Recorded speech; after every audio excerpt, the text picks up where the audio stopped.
Everyone, कैसे हैं आप सब लोग। मैं हूँ श्रुति और आज की वीडियो में हम लोग डिस्कस करने वाले हैं reasons of international business. International business की वीडियो मैं ऑलरेडी डाल चुकी हूँ चैनल पर, तो आज हम देखेंगे कि रीजंस क्या हैं, क्यों किया जाता है इंटरनेशनल बिजनेस। उससे पहले छोटे से एक ब्रीफ में आपको एक लाइन में बता देती हूँ कि इंटरनेशनल बिजनेस क्या होता है। जब हम किसी बिज़नेस को अपनी कंट्री से अलग भी और कंट्रीज़ में करते हैं और कंट्रीज़ के साथ भी जब हमारा बिजनेस होता है, दैट मीन्स इंटरनेशनल का क्या मतलब है, डिफरेंट नेशंस के बीच में। ठीक है, तो जब इतने सारे नेशंस के साथ हमारा बिजनेस होता है तो that is called international business.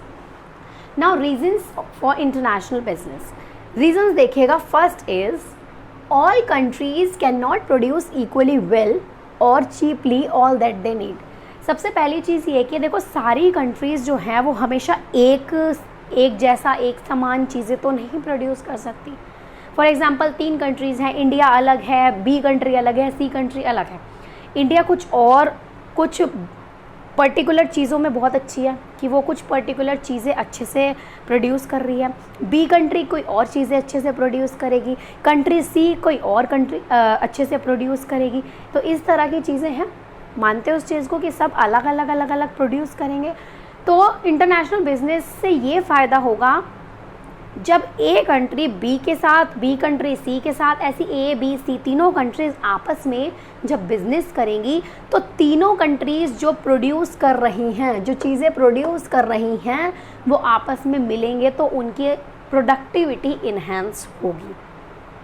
जो चीज़ इंडिया के पास नहीं है वो बाहर किसी कंट्री के पास होंगे रिसोर्सेज, जो बाहर कंट्री के पास नहीं है वो इंडिया से मंगाते होंगे अपने पास। ठीक है, तो इसी तरह से चलता है इंटरनेशनल बिजनेस। तो यही सबसे पहला रीज़न है इंटरनेशनल बिजनेस का कि एक कंट्री हर चीज़ प्रोड्यूस नहीं कर सकती इक्वली और चीपली। कहीं किसी कंट्री में वही चीज़ बहुत कॉस्टली होगी। ठीक है, तो आपस में कनेक्ट करना पड़ता है, तो वो होता है हमारा international business. Second point is unequal distribution of natural resources among them और differences in productivity levels। अब आप लोगों को एक चीज़ तो मानते हो आप लोग कि हर कंट्री के अपने अलग अलग रिसोर्सेज होते हैं।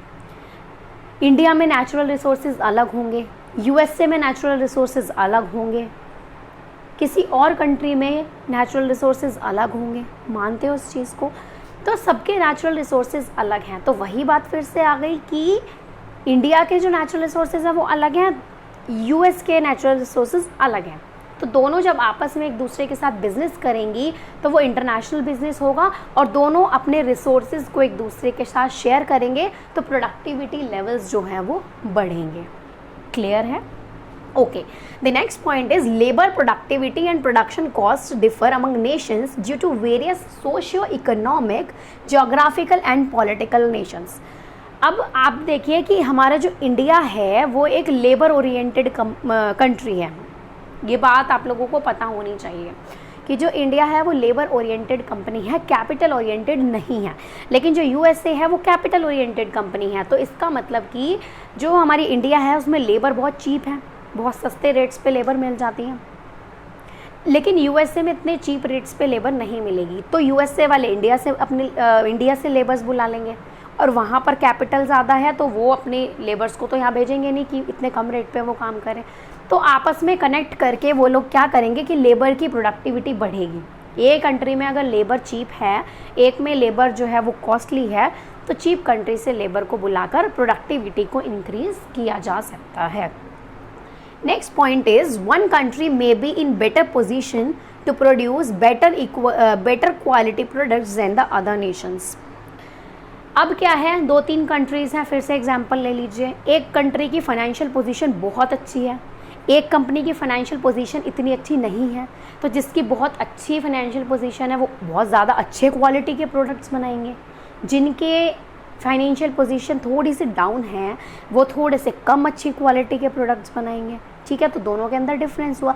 तो जब आपस में दोनों कनेक्ट होकर इंटरनेशनल बिजनेस करेंगे तो क्या होगा, दोनों तरह के प्रोडक्ट्स मार्केट में आएंगे, दोनों तरह की बिजनेसेस नई नई मार्केट्स के अंदर एंट्री लेंगी और फिर प्रोडक्टिविटी लेवल्स जो हैं वो बढ़ेंगे। क्लियर है? Next and last point is as a result each country produces those goods and services that it can produce more effectively and efficiently and procures the rest from other countries which they can produce at lower cost। वही चीज़ बताई हुई है कि एक country अगर किसी goods को कम cost पे प्रोड्यूस कर रही है, लेकिन मान लो यूएस, वो मान लीजिए आप इंडिया को ले लीजिए और यूएसए को ले लीजिए। इंडिया कोई गुड्स को बहुत लो कॉस्ट पे प्रोड्यूस कर रही है, लेकिन यूएसए नहीं कर पा रही है, उसको ज़्यादा लग रही है कि उसकी कैपिटल ज़्यादा लग रही है, उसके रॉ मटेरियल्स ज़्यादा लग रहे हैं, सब चीज़ ज़्यादा लग रही है, तो वो मान लो कॉस्टली कर पा रही है ज़्यादा, वो कम कॉस्ट पे कर रही है इंडिया। तो क्या करेगी यूएस, इंडिया से मंगा लेगी सामान कि आप कम कॉस्ट पे प्रोड्यूस कर रहे हो, आप ये सामान हमारे पास भेज दीजिए। तो इंडिया कर देगी एक्सपोर्ट और यूएसए क्या करेगी, इंडिया से इम्पोर्ट। ये चीज़ है। तो these are the reasons of international business. तो आप लोगों को पता होना चाहिए, इम्पॉर्टेंट टॉपिक है, पूछा जाता है एग्ज़ाम्स में और बेसिक नॉलेज के लिए भी इम्पॉर्टेंट है। तो फिर मिलते हैं हम अपनी नेक्स्ट वीडियो में, तब तक के लिए बाय बाय।